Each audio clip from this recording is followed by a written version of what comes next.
മിശിഹായിൽ ഏറ്റവും സ്നേഹം നിറഞ്ഞവർ, എല്ലാറ്റിനും അതിൻ്റെതായൊരു സമയമുണ്ട് ദാസ.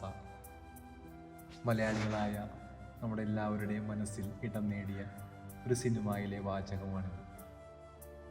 ക്രൈസ്തവരായ നമ്മെ സംബന്ധിച്ചിടത്തോളം ഈ ഒരു വാക്കിന് വളരെ പ്രാധാന്യമുണ്ട്. ദൈവത്തിൻ്റെ ഇഷ്ടത്തിന് വേണ്ടി, ദൈവത്തിൻ്റെ ഹിതം നമ്മുടെ ജീവിതത്തിൽ നിറവേറുന്നതിന് വേണ്ടി ഒരു കാത്തിരിപ്പ് ആവശ്യമാണ്. വിശുദ്ധ ഗ്രന്ഥത്തിൻ്റെ തുടക്കം മുതൽ അവസാനം വരെ ഒത്തിരി വ്യക്തികൾ ഈശോയുടെ പദ്ധതിക്ക് വേണ്ടി, ദൈവത്തിൻ്റെ പദ്ധതിക്ക് വേണ്ടി കാത്തിരുന്നതായിട്ട് നാം കാണുന്നു. ഈ ഒരു നോമ്പ് കാലത്ത് നമുക്കും കാത്തിരിക്കാം. നമ്മുടെ പദ്ധതികൾ പൂർത്തിയാകാനല്ല, മറിച്ച് ദൈവം ആഗ്രഹിക്കുന്നത് പോലെ ദൈവത്തിൻ്റെ പദ്ധതികൾ നമ്മുടെ ജീവിതത്തിൽ പൂവണിയുവാനായിട്ട്.